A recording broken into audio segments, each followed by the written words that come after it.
Okay, magandang gabi po sa inyong lahat. Kung matatandaan po ninyo, yung nangyari nung Christmas party nung Office of the Vice President. Noong ito pong ating Vice Presidente, Sara Duterte, ay nagsuot po ng crop top. Kasi ano po yun meron silang, meron silang costume contest dun sa kanilang Christmas party at napili ni Madam Sara Duterte na magsuot ng crop top. At yung forma ni Sara Duterte, ito, makikita po ninyo sa screen, talagang naka-shades, tapos maikli yung t-shirt, pero hindi naman kita yung pusod kasi meron naman siyang shirt na panloob. At kung mapapansin niyo yung forma ni Madam Sara Duterte, talaga namang millennial na millennial. Sa iba, okay lang yung dating ni Madam Sara Duterte kasi ang dahilan naman nila Christmas party. 'Di ba? At meron silang costume contest.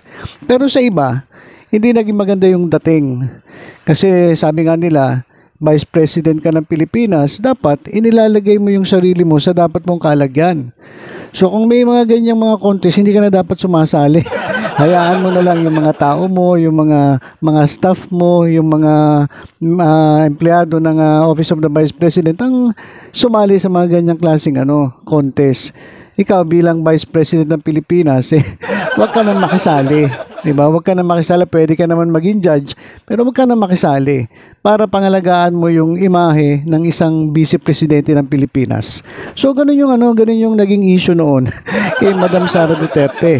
At syempre, ito namang mga bumibira kay Madam Sara Duterte, sinasabi nila, mga dilawan o mga pinklawans. Kaya binabalik nila yung mga picture dati ni Madam Leni Robredo. Kung ano yung sinusuot, di ba? Meron pa nga siya ninja. So iba-iba rin yung sinusuot ni Madam Vice President Leni Robredo na sinisilip naman ng mga tao ni Sara Duterte. So nagkasilipan. So parang yung pagpuna kay Sara Duterte, politika nga, ito yung mga tao na lahat nakikita. Pero pinakamarami po talaga yung nag-comment na hindi talaga dapat.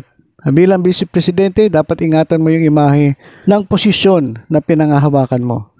'Di ba? Kasi Vice President ka, kinakailangan mo maging kagalang-galang. O yun yung sabi ng mga netizens na pumupuna kay VP Sara Duterte. Pero alam niyo ba, merong mas matindi diyan.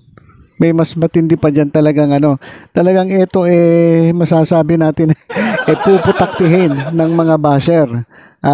Ito kasi napabalita na isang lady minister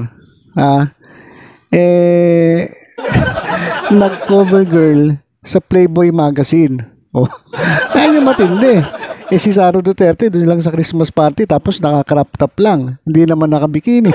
Hindi naman naka-two-piece bikini. Hindi naman pinakita yung kanyang katawan. Pinutakti na doon si Sara Duterte. Pero ito mas matindi. Biruin mo, minister nag-cover sa Playboy magazine.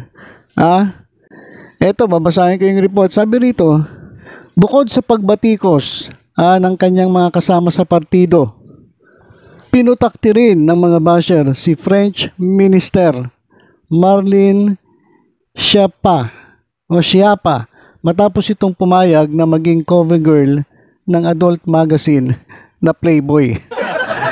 Ayon mismo kay French Prime Minister Elizabeth Borne, hindi nababagay at nararapat para sa isang opisyal ng gobyerno ang pagpayag ni Schiappa na maging cover sa nasabing adult magazine dahil sa kinakaharap nilang krisis sa kontrobersyal na pension reforms na sentro ngayon ng protesta sa bansa. Laman ng nasabing magazine ang 12 pahina na panayam kay Schiappa tungkol sa karapatan ng mga kababaihan at LGBTQ. Si Schiappa ang Minister for the Social Economy and French Association. Itinalaga si Schiappa bilang kauna-unahang Gender Equality Minister noong 2017 dahil sa pagiging masigasig na supporter ng mga karapatan ng mga kababaihan. So yan mga kaibigan yung picture ng minister na nag-post sa Playboy magazine. So katakot-takot na bash ang inabot na itong French minister na ito na ano naman na talagang very unprofessional. Okay lang sana kung artista ka, kung movie personality ka, pwede yung ganyan, pero biruin mo, French minister ka, tapos magpo-post ka sa Playboy magazine. Eh di parang sagwa naman nun. Eh di ba? Subukan kaya ni Sara Duterte mag-post sa Playboy magazine. Baka nagkagulo, di ba? Baka ewan natin kung anong mangyari sa bansa natin o kaya kahit sino mga sikat nating mga politiko. O kung makita natin na nag-cover si sino ba? Kababayan nating senator. O halimbawa si Grace po. Si Lauren Ligarda. Pero mo pag nakita mo sa sa Playboy magazine na nag-post, baka hindi natin alam kung anong mangyari. Baka katakot-takot na pambabatikos ang abuti ng mga to. Oh. So dito sa Pilipinas, medyo light pa.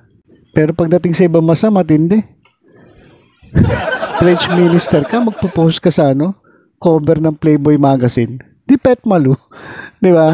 Kaya dito sa Pilipinas talaga, medyo pa tayo medyo hindi pa tayo ganun ka liberated talaga. No? Sara Duterte ka, nakita lang naka-crop top Oh, sobra-sobra na yung batikos Ito pa, French minister. Sa Playboy magazine pa nag-cover. So, dapat talagang batikusin yung mga ganyang klaseng akto ng mga government officials. Kasi yung mga government officials kayo, kinakailangan yung maging halimbawa sa inyong nasasakupan. Paano kayo gagalang ng mga taong pinamumunuan ninyo kung kayo mismo hindi nyo kayang respetuhin yung mga sarili ninyo. Kaya dun sa French minister na nag-post dyan sa Playboy magazine, di good luck. Tingnan natin kung anong mangyayari, ano yung magiging sanction sa'yo ng French government. At kaya kung yung ibang mga politiko natin na babae na gustong gayahin itong ginawa ng French minister, wag na. Masisira po ang dignidad ng mga Pilipino kapag ginaya nyo pa yan. Hello mga nanonood dyan, mag-subscribe po kayo sa Batang Maynila Toys. Ay, mali, ganyan pala.